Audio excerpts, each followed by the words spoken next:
Hey guys, so it's 6:31 a.m. and I just want to share something with you about the journey God has brought me through. First of all, I was born in Germany. I moved to Taiwan when I was 5 and I moved to America when I was 8. At the age of 8, my parents got divorced and I moved from Taiwan to America and did not see my dad for 10 years. So imagine a little girl, 8 years old, being separated from her birth father and no longer having the affection, the love, care of a father. So even before I was 8 years old, my parents were already separated. And so my dad would only drop by to bring gifts or to take us to buy gifts. So that was really the only form of affection that I saw coming from a man, right? And then, of course, I had a brother that I was close to, and we would talk about things. But because of that, I was deathly afraid of emotional intimacy, and even intimacy in the sense of not non-sexual hugging, or like hugging someone for a long time, because I was actually deathly afraid of that person physically disappearing. So, growing up in a very conservative church, I was taught that you should not even go on a date if you think that that guy isn't the one. That actually really harmed my process of healing the childhood trauma that I had of being pulled away from my dad. And so I had this mentality that I had to just not talk to a guy or not even be in contact with a guy because it was a soul tie or it was something that was unhealthy. And I realized that the last 2 years, God has broken a lot of religious spirit off of me, a lot of religious rules and things like that. Even when I told people, like, yeah, God was bringing a lot of men into my life. God was bringing men into my life to minister to talk to have compassion for, to have an understanding so that I can also forgive my dad because of hearing their stories. I had a lot of people judge me, especially religious people, because they would be like, oh, does God only bring you men? Why does God only bring you men? Why? Because I grew up with a mother. I grew up with a mother, and I had friends that were girls, and I really just felt comfortable with women. I also felt comfortable with men, like my brother, but I did not understand to not fear losing a male in my life, because later on my brother moved on with his life and I was no longer able to talk to him. So there's a sense of loss there too. So after that, losing my dad when I was 8, losing my brother like 10 years ago, not to death but to physical separation, and basically like emotionally disconnecting completely, right? So when my brother stopped talking to me, it was devastating because it was like, okay, he's someone that I felt close to and then he's no longer talking to me. So then basically 2 years ago, God showed me a dream where I was swiping on a dating app and God said, get ready. And then God started to tell me that my husband was coming. But the process in which God was preparing me to be married one day is not conventional. It's not conventional because I have never heard any Christians tell me, like, God started bringing men into my life so that I can relate to them, learn how to communicate with them, learn how to be emotionally vulnerable with them. Because all the things that I learned in church were totally opposite of what I experienced. So what I learned in church was don't even like go on a date. Like, just wait on God. The things I learned in church was, okay, like, if he's not the one, then don't even talk to him. Men and women should be separate. Like, it's inappropriate to like hug a guy. It's like it was so conservative. And the weird thing is I saw like I saw like, for example, I saw the pastor's kids. They didn't it didn't seem like they dated much. But then all of a sudden they met someone on eHarmony and they got married. So that's basically the example that I saw, was that these people did not date that much and they just got married. And so I thought, okay, so that's the pattern that I need to follow, right? Is that I just need to go online and God's just gonna bring my husband. But throughout the last 2 years, God started to bring like a lot of different men into my life. Even during the day, like I would meet men. God would have divine appointment. So what a divine appointment is someone that God has ordained to meet you. Maybe it's a spiritual assignment or a divine appointment, basically. Someone to give you perspective and for you to give them perspective. But as a prophet, I'm sent to people to dismantle fear or whatever it is. But so God started to bring father figures, drivers that were father figures, drivers that were like a brother, whatever. And so I was hearing stories of people cheating. I was hearing stories of people being cheated on. I heard of stories of men being molested, men who were raped by priests, men who were molested by foster parents. I heard stories like one guy, he was a Christian as well, and God was leading me to all of these people. So one man who was working like so many days, like 300 days without a break, he heard a bad news, and basically the spirit of death caused him to want to kill himself, and he basically cut himself with a knife, bled out, and almost died. But then his brother found him and he was okay. And so like God started to bring men who were like living in their car, men who were estranged from their parents, men who were drug addicts, men who were alcoholics, went to rehab, lives in sobriety house. I have a very good friend. He actually lives in sobriety house, went through rehab. I met him on Tinder. He's a good friend now. We're just totally platonic. And so like God has a very unconventional way of bringing people to me, right? And I think that because of the religious spirit and what, especially conservative Christians, the way that they even like go about life, there's so many rules as to like how God should heal you. Like God's gonna just heal you through sozo, through prayer, through a healing room. And it's like God will bring your husband by, you going to church, and you're going to meet someone when you go to church. And it's like, no, God can bring anything through anyone, and God can do anything through everything.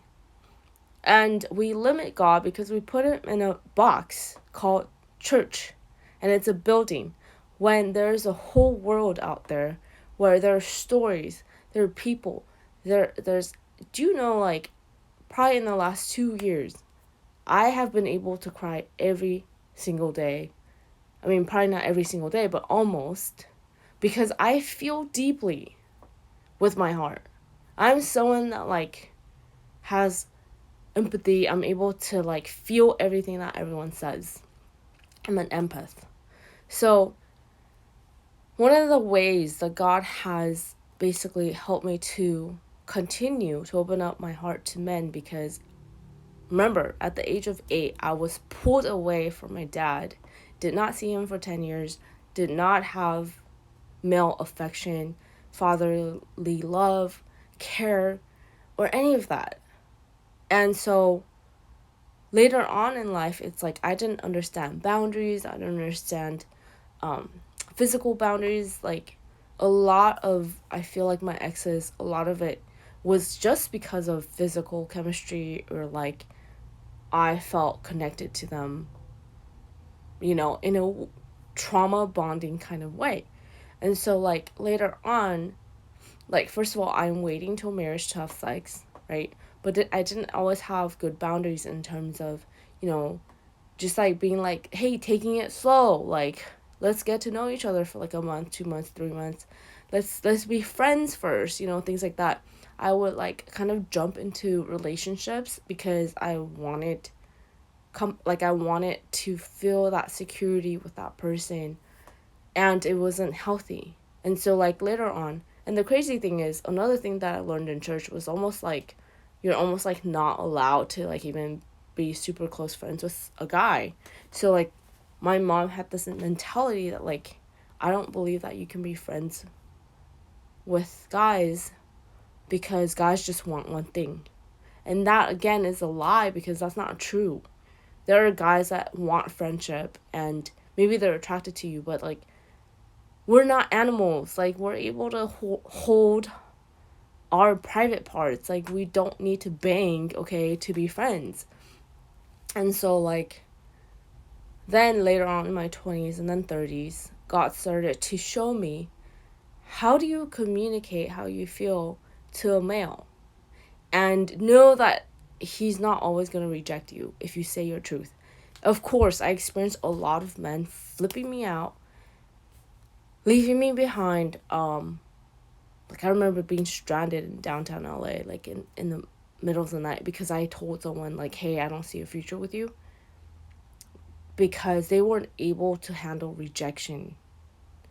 So like learning how to say your truth and knowing that like there are people, men out there that can react in a healthy way. So things that I learned, how to hug someone non-sexually in a platonic way for a long time without this fear of losing this person.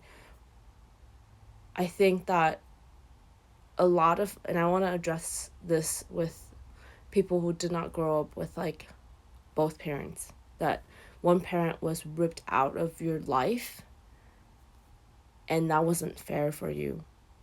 That's not okay. And so people like us, we have a fear of like getting close to a person because we're scared of losing that person. And God wants to heal that. And it doesn't just heal overnight by you thinking that. It heals by you learning how to have friendship with men. Or like if you had trauma with women, then women, But it's, God was telling me in a dream that follow your heart and you will get what you want. And I was like, I didn't really understand that. And then God started to show me, hey, what is it that you want? It's not necessarily success in your career or like just to be accepted by my mother or anything like that, but it was to experience closeness with men. And so I felt like as I started to date like that, people were very judgmental of me, because they see dating as something to be looked down upon. They see dating as something that's shameful, especially in the church, right? Because it's almost like, okay, if you're going on dates, then like, oh, like what's the point? Because they're like, if that person isn't going to be the one or like whatever, why are you wasting your time? Well, I met a lot of people through this journey that actually lost their wife or husband to death. And so are you going to say to that person that like, just because you're going to get married, that you're not going to experience loss? It's not true. You don't know what will happen in life. So when we put so much emphasis in like, this is the one, it has to be, and then I'm baking my whole future on like, I'm just going to live happily after. It's not true. I met people who lost their wife and was unable to overcome that loss and stayed single for 20 years, 30 years of their life. I've met people who have divorced. After they divorced, they never dated again. Again, that is a fear of intimacy, a fear of loss, and a fear of failure. And I just want to teach you that a lot of things that I learned in church were incorrect because it taught you not to follow your heart It taught you to follow your head and your logic. And love is not something that you think, like, love is something that you feel.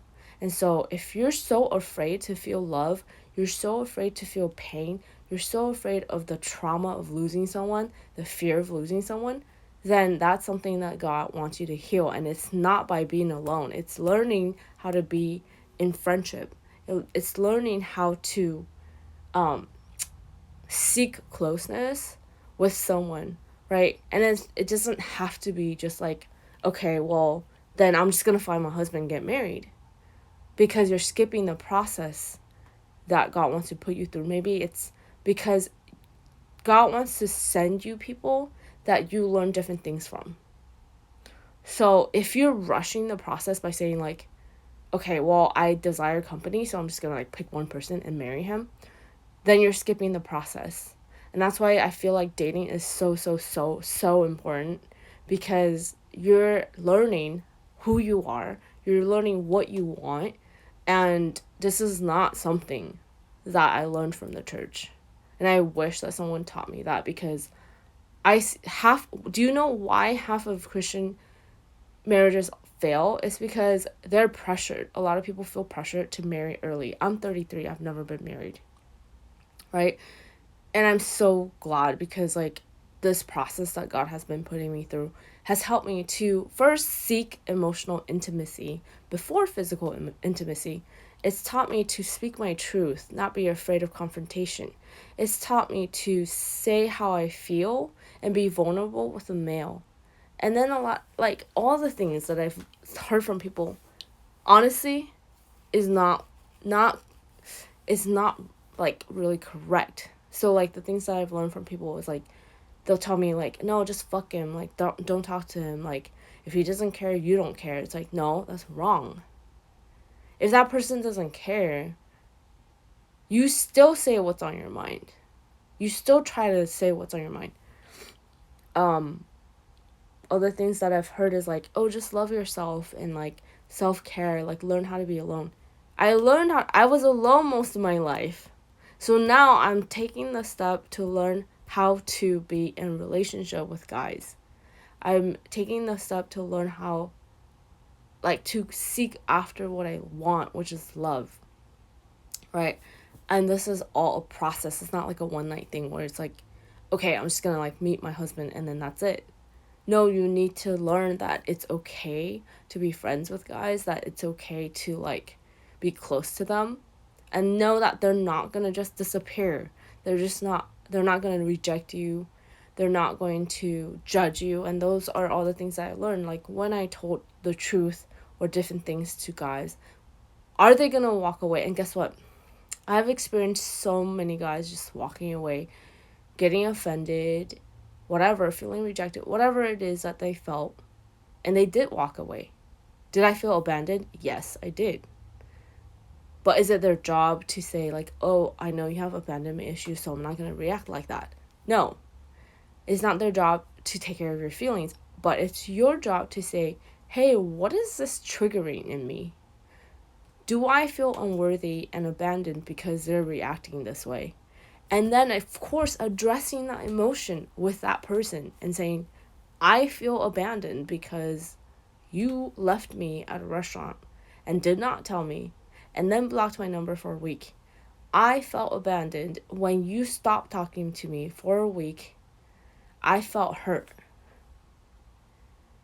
Right? So, like, all of these things that need to be communicated, need to be healed, and to almost teach them, like, hey, that's not okay, because first of all, you're not and it's teaching them, because it's like, how are they gonna like live their life if they're not able to communicate how they feel and say, well, I was just giving you space. Well, space is not what I need. Communication is what I need.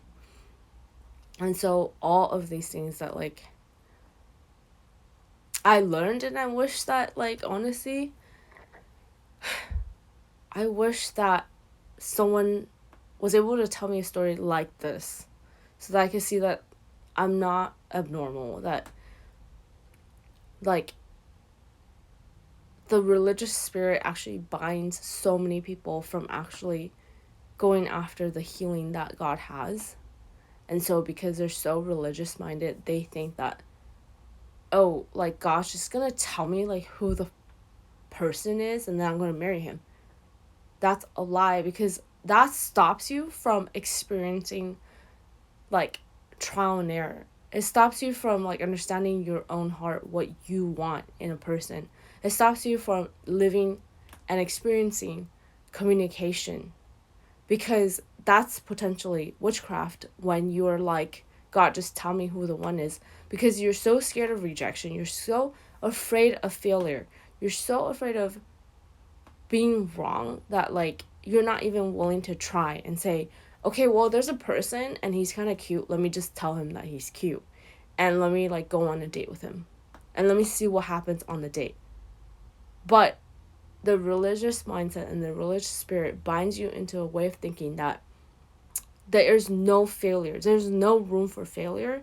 And I remember so many times that I was even afraid to go on a date because I was afraid.